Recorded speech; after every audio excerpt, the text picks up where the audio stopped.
Dans le Wyoming, en 1880, les étrangers n'étaient pas accueillis avec des sourires. Surtout lorsqu'ils arrivaient couverts de poussière, avec des vêtements déchirés et un enfant affamé accroché au dos. Pourtant, lorsque Thomas Reed s'arrêta devant cette petite maison isolée, la femme qui se tenait sur le perron ne recula pas d'un seul pas. Elle le regardait sans peur. Et ce détail troubla Thomas plus que tout le reste. Depuis 2 jours, il marchait avec sa fille Maggie après avoir perdu son cheval. Il ne lui restait que quelques pièces dans la poche. Depuis la veille au matin, il n'avait presque rien mangé. Ses bottes étaient fendillées, son visage marqué par la fatigue, mais il refusait de mendier. Il posa doucement Maggie au sol, puis leva les yeux vers la femme. « Madame, je cherche du travail. »« N'importe lequel. » La femme ne répondit pas immédiatement. Son regard passa du visage meurtri de Thomas au petit bras maigre de Maggie. Puis elle posa une question qui fit immédiatement baisser les yeux de l'homme. « Où est sa mère ?» Thomas resta silencieux quelques secondes. Il avait appris à vivre avec cette question, même si chacune de ses répétitions faisait toujours aussi mal. « Elle est morte », répondit-il finalement d'une voix basse. Il inspira profondément avant de poursuivre. « Je ne suis pas venu demander de la nourriture. Ni un lit. Donnez-moi seulement du travail. Je peux réparer une clôture, m'occuper des chevaux, couper du bois. Je ferai tout ce qu'il faudra pour gagner chaque morceau de pain que ma fille mangera. » La femme le fixa encore un instant. « Je m'appelle Eleanor Whitmore. » Thomas hocha simplement la tête. Mais Eleanor ne regardait déjà plus Thomas. Ses yeux étaient posés sur Maggie. « Je n'ai pas besoin d'un employé, dit-elle. » Le visage de Thomas se durcit. « Alors je suppose que nous avons perdu notre temps. » Il se retourna. « Attendez. » Il s'immobilisa. La voix d'Eleanor avait changé. Elle semblait soudain beaucoup plus fragile. Thomas se retourna lentement. Eleanor regarda Maggie, puis murmura « J'aimerais avoir une fille. » Le visage de Thomas se vida de toute expression. « Vous ne prendrez pas ma fille. » Eleanor secoua immédiatement la tête. « Je n'ai jamais dit ça. » Elle baissa les yeux un instant. « Je veux seulement dire que cela fait 3 ans que je donnerais n'importe quoi pour avoir une seconde chance d'être mère. » Thomas ne comprenait pas encore ce qu'elle voulait dire. Mais quelque chose dans les yeux d'Eleanor l'empêcha de partir. Elle ouvrit finalement la porte de sa maison. « Entrez. Tous les deux. Avant de continuer, dites-moi quelque chose. Si vous aviez été à la place de Thomas, auriez-vous fait confiance à cette femme inconnue? Écrivez votre réponse dans les commentaires et dites-moi aussi depuis quelle ville ou quel pays vous regardez cette histoire.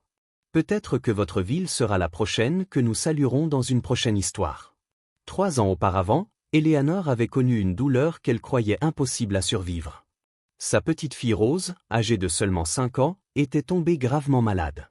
Eleanor était restée auprès d'elle toute la nuit, tenant sa petite main dans la sienne, espérant que le matin apporterait un miracle. Mais lorsque le soleil s'était levé, Rose n'était plus là. Après cette journée, quelque chose s'était éteint en Eleanor. Elle avait cessé de rire. Elle s'était éloignée des autres et avait construit autour de son cœur un mur que personne n'avait réussi à franchir. Jusqu'à l'arrivée de Maggie. La petite fille ne réclamait ni jouet ni sucrerie. Elle restait simplement près de son père, silencieuse, observant Eleanor avec des yeux remplis de méfiance et de fatigue. Ses yeux rappelèrent immédiatement à Eleanor les derniers instants de Rose. Ce soir-là, elle servit un repas chaud à Maggie. Thomas, lui, toucha à peine son assiette. « Vous pouvez dormir dans la grange » proposa Eleanor. Thomas acquiesça. « Je commencerai à travailler avant le lever du soleil. » Eleanor le regarda avec étonnement. « Vous n'êtes pas obligé de travailler dès demain. » Thomas secoua la tête. « Si. » « Pourquoi ?» Thomas regarda sa fille assise près du feu. « Parce qu'un père n'a pas le droit d'abandonner simplement parce que la vie, elle, a décidé d'abandonner. » Ces quelques mots restèrent longtemps dans l'esprit d'Eleanor. Au lever du jour, Thomas se mit immédiatement au travail. Il répara une partie de la clôture, remit en état une vieille roue de chariot et consolida la porte de l'écurie. Il ne se plaignait jamais. Pendant ce temps, Maggie commençait doucement à suivre Eleanor partout. Au début, la veuve ne savait pas comment se comporter avec elle. Puis, un après-midi, Maggie découvrit dans un vieux coffre une petite poupée en bois couverte de poussière. Elle la prit entre ses mains et demanda innocemment « C'était ta Rose ?» Eleanor se figea. Pendant 3 ans, personne n'avait osé toucher à cette poupée. Elle regarda Maggie, les yeux brillants de larmes, puis répondit simplement « Oui. » Maggie demanda alors, « Est-ce que je peux la tenir ?» Eleanor hésita. Puis elle sourit faiblement. « Oui, tu peux. » Et pour la première fois depuis 3 ans, Eleanor vit quelqu'un tenir le jouet de sa fille sans ressentir uniquement de la douleur. Elle ressentit quelque chose d'autre. Une étrange paix. Mais cette paix allait être de courte durée. Car, ce même après-midi, un cavalier arriva sur la propriété. Son nom était Caleb Voss, l'un des hommes les plus riches et les plus influents de Red Creek. Il possédait plusieurs commerces et une grande partie des terres de la région. Et depuis quelque temps, il convoitait la propriété d'Eleanor. Il descendit de cheval, observa la maison, puis déclara froidement, « Vous avez 30 jours pour quitter cette terre. » Eleanor se redressa. « Ce ranch n'est pas à vendre. » Caleb sourit. « Tout est à vendre lorsqu'une personne devient suffisamment désespérée. » Son regard se posa alors sur Thomas. « Et lui, c'est qui ?»« Mon employé, » répondit Eleanor. Caleb éclata de rire. « Cet homme ?» Thomas fit un pas en avant. « Je suis peut-être pauvre, mais je ne suis pas brisé. » Le sourire de Caleb disparut. Il fixa Thomas quelques secondes avant de remonter sur son cheval. « Vous auriez mieux fait de continuer votre route. » Thomas le regarda partir, puis se tourna vers Eleanor. « Que veut-il vraiment ?» Eleanor resta silencieuse. Enfin, elle répondit, « Cette terre possède la seule source d'eau fiable à des kilomètres à la ronde. » Thomas comprit alors que Caleb ne voulait pas simplement acheter le ranch. Il voulait qu'Eleanor parte, quel qu'en soit le prix. Mais ni l'un ni l'autre ne savait encore jusqu'où cet homme était prêt à aller. Cette nuit-là, le silence qui entourait le ranch semblait différent. Thomas avait beau être épuisé, il resta longtemps éveillé dans la grange, observant par la fenêtre les ténèbres qui enveloppaient la propriété. Les paroles de Caleb Voss lui revenaient sans cesse à l'esprit. Un homme comme lui ne venait pas faire une simple menace avant de repartir tranquillement. Thomas le savait. Il avait passé suffisamment d'années sur les routes pour reconnaître le danger lorsqu'il se présentait devant lui. À l'intérieur de la maison, Eleanor essayait de ne rien laisser paraître. Maggie dormait près du feu, serrant contre elle la vieille poupée de rose. Eleanor la regarda quelques instants avant de souffler la lampe. Pour la première fois depuis longtemps, elle avait quelqu'un à protéger. Et cette pensée lui faisait plus peur qu'elle ne voulait l'admettre. 2 jours passèrent sans incident. Thomas travailla du lever au coucher du soleil, renforçant les clôtures et inspectant régulièrement les chevaux. Eleanor, elle, commençait à retrouver des gestes qu'elle avait oubliés. Elle préparait le petit déjeuner pour 3 personnes. Elle riait parfois lorsque Maggie racontait une histoire sans queue ni tête. Et chaque soir, la petite fille demandait si elle pouvait dormir près d'Eleanor. Peu à peu, la maison semblait redevenir vivante. Mais Thomas refusait de baisser sa garde. Le 3e soir, alors qu'un vent froid balayait la propriété, il entendit quelque chose derrière l'écurie. Un bruit léger. Comme le frottement d'une botte contre le bois. Il prit sa lanterne et sortit silencieusement. Il fit le tour du bâtiment, mais ne trouva personne. Pourtant, lorsqu'il revint vers la maison, un détail le glaça. La porte arrière était entr'ouverte. Eleanor ? Aucune réponse.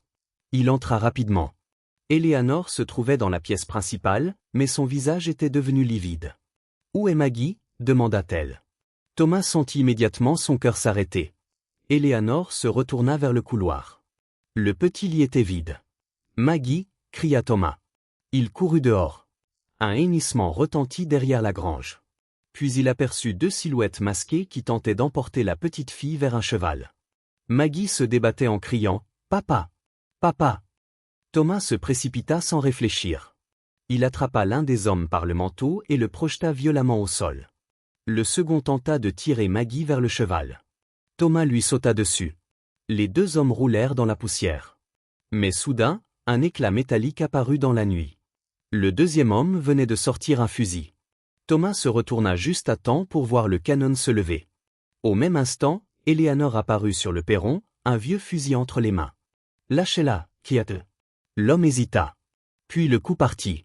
Thomas vit le canon se tourner dans la direction d'Eleanor et son corps bougea avant même qu'il puisse réfléchir. Il se plaça entre elle et le tireur. La balle traversa son bras. Thomas s'effondra à genoux. « Papa !» Maggie se libéra et courut vers lui. Les 2 hommes prirent immédiatement la fuite dans l'obscurité, abandonnant leur cheval derrière eux. Eleanor courut jusqu'à Thomas. Son bras était couvert de sang. « Espèce d'idiot !» murmura-t-elle en essayant de comprimer la blessure. Pourquoi avez-vous fait ça? Thomas serra les dents avant de regarder Maggie. Parce qu'elle a besoin de vous. Eleanor resta immobile. Ces quelques mots traversèrent la carapace qu'elle avait construite autour d'elle depuis la mort de Rose. Elle comprit alors quelque chose qu'elle avait refusé d'accepter pendant 3 ans.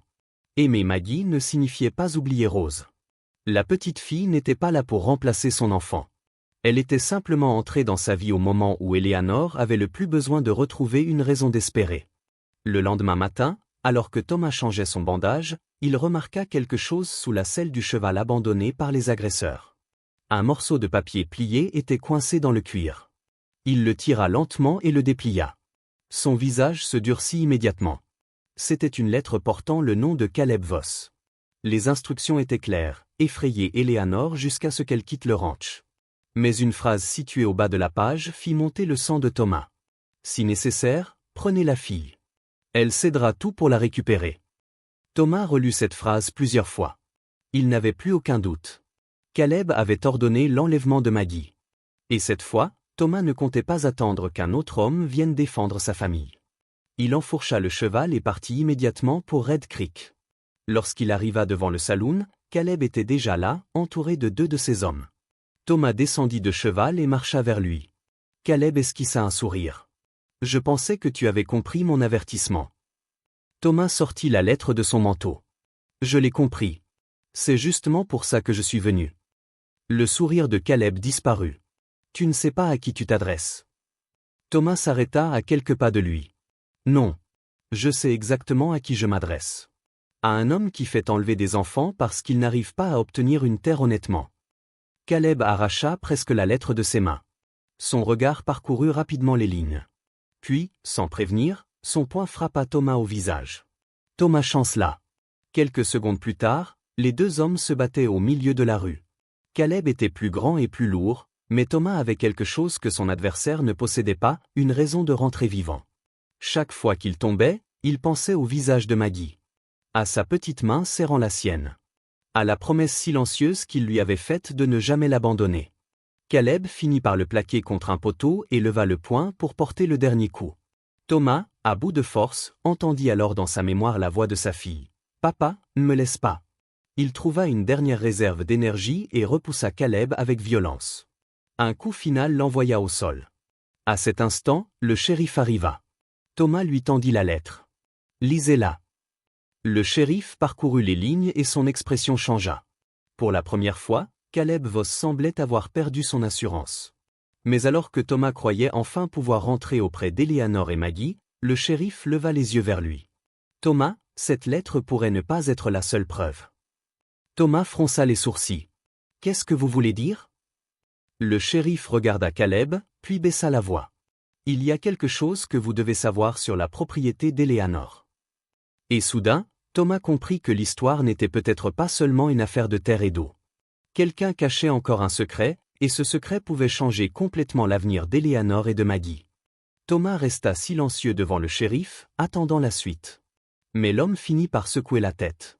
Ce que je voulais dire, c'est que Caleb avait déjà tenté d'intimider Eleanor auparavant. Cette lettre suffit à montrer jusqu'où il était prêt à aller. Thomas comprit qu'il n'y avait plus de temps à perdre. Il reprit immédiatement le chemin du ranch. Pendant ce temps, Eleanor était assise sur le perron avec Maggie. La petite fille tenait toujours la vieille poupée de Rose contre elle. Lorsque Thomas arriva, Eleanor se leva brusquement. Son regard se posa sur son bras bandé, puis sur son visage couvert de poussière. « Qu'est-ce qui s'est passé ?» demanda-t-elle. Thomas descendit de cheval et lui tendit la lettre. Eleanor la lut en silence. À mesure que ses yeux parcouraient les lignes, son visage devint de plus en plus pâle. Lorsqu'elle arriva à la dernière phrase, ses doigts se mirent à trembler. « Il voulait enlever Maggie, pour me forcer à abandonner ma terre. » Thomas acquiesça. Mais il n'aura plus cette chance. Le shérif a la lettre. Eleanor ferma les yeux quelques secondes. Elle avait passé des années à protéger son ranch, mais elle comprenait désormais que cette terre n'était plus la seule chose qu'elle devait défendre. Maggie était devenue une partie de sa vie. Et cette réalité lui faisait autant peur qu'elle la rendait heureuse. Les jours suivants, Caleb Voss perdit rapidement l'influence qu'il exerçait sur Red Creek. Les hommes du shérif enquêtèrent sur ses agissements et les preuves s'accumulèrent. Ceux qui avaient autrefois baissé la tête devant lui commencèrent enfin à parler. Caleb avait cru que l'argent pouvait lui permettre de tout acheter, les terres, le silence des habitants et même la peur d'un père. Mais il avait commis une erreur. Il avait sous-estimé Thomas. Il avait aussi sous-estimé Eleanor. Quelques semaines plus tard, le ranch retrouva enfin son calme. Thomas continuait à travailler du matin jusqu'au soir, mais quelque chose avait changé en lui. Il ne travaillait plus seulement pour gagner quelques pièces et nourrir Maggie. Il travaillait parce qu'il avait enfin trouvé un endroit où il voulait rester. Eleanor, elle aussi, avait changé. Elle riait davantage. Elle parlait de Rose sans avoir immédiatement les larmes aux yeux. Et surtout, elle ne craignait plus d'aimer. Un soir, alors que le soleil disparaissait derrière les collines, Maggie était assise sur le perron entre Eleanor et Thomas. Elle tenait la poupée en bois contre sa poitrine. « Eleanor » demanda-t-elle doucement. « Oui, ma chérie ?» La petite fille hésita, comme si elle cherchait le courage de poser une question importante. « Est-ce que je peux t'appeler autrement ?» Eleanor sourit. « Bien sûr. Comment voudrais-tu m'appeler » Maggie regarda Thomas, puis Eleanor. « Maman. » Le monde sembla s'arrêter pendant une seconde. Eleanor ne répondit pas immédiatement. Ses yeux se remplirent de larmes. Elle s'agenouilla devant Maggie. « Qu'est-ce que tu viens de dire » Maggie sourit timidement. « Maman. » Eleanor la prit dans ses bras. Elle serra l'enfant contre elle et pleura silencieusement. Thomas détourna le regard, prétendant observer les chevaux pour cacher les larmes qui lui montaient aux yeux. Il avait traversé des routes interminables, dormi dans des granges, travaillé jusqu'à l'épuisement et accepté la faim plutôt que de demander la charité. Il était arrivé chez Eleanor en pensant seulement trouver un emploi. Il n'avait jamais imaginé trouver une famille. Maggie finit par tendre une main vers Thomas et l'autre vers Eleanor. Puis elle rapprocha leurs mains l'une de l'autre. « Je crois qu'on devrait rester ensemble, » dit-elle avec le sérieux innocent d'une enfant. Thomas éclata doucement de rire. « Tu crois » Maggie hocha la tête. « Oui. » Eleanor sourit à travers ses larmes. Et ce soir-là, pour la première fois depuis 3 ans, son ranch résonna de nouveau de rire. Les mois passèrent. Thomas devint officiellement le partenaire d'Eleanor dans la gestion du ranch. Maggie grandit entourée de l'affection qu'elle avait tant méritée. Elle eut de nouvelles chaussures, de jolies robes et une petite chambre à elle. Mais le plus beau changement ne se voyait pas dans les vêtements ni dans la maison. Il était dans le cœur des 3 personnes qui vivaient désormais sous le même toit. Eleanor avait enfin compris que donner une place à Maggie dans son cœur ne signifiait pas effacer Rose. Au contraire, l'amour qu'elle avait perdu lui avait appris à reconnaître celui qui venait de frapper à sa porte. Thomas, lui, avait compris qu'une famille ne se construisait pas toujours de la manière que l'on imaginait. Parfois, elle naissait d'une rencontre improbable, d'une main tendue au bon moment et d'une petite fille capable de réunir 2 personnes qui avaient cessé de croire au bonheur. Et Maggie, sans même le savoir, avait sauvé 2 cœurs en même temps. Si cette histoire vous a touché, prenez une seconde pour aimer cette vidéo et vous abonner à la chaîne. Cela nous aide énormément à continuer à raconter des histoires qui peuvent réchauffer le cœur. Et avant de partir, dites-nous dans les commentaires depuis quelle ville ou quel pays vous regardez cette vidéo. Nous adorons découvrir jusqu'où nos histoires voyagent. Thomas était arrivé devant cette maison avec 1200 sous en poche, un cheval mort derrière lui et une petite fille qu'il refusait d'abandonner. Il pensait demander du travail. Il pensait seulement trouver assez d'argent pour survivre quelques jours de plus. Mais la vie lui réservait quelque chose qu'il n'aurait jamais osé demander. Eleanor cherchait une nouvelle chance de devenir mère sans trahir le souvenir de Rose. Thomas cherchait un endroit où sa fille pourrait être en sécurité. Maggie cherchait simplement un foyer où elle ne serait plus obligée d'avoir peur. Et finalement, ils se sont trouvés. C'est peut-être cela, la plus grande surprise de la vie. Parfois, lorsque tout semble perdu, la porte qui s'ouvre devant vous ne mène pas seulement à un refuge. Elle mène vers une nouvelle famille, un nouvel espoir et une raison de recommencer. Thomas était venu chercher un travail.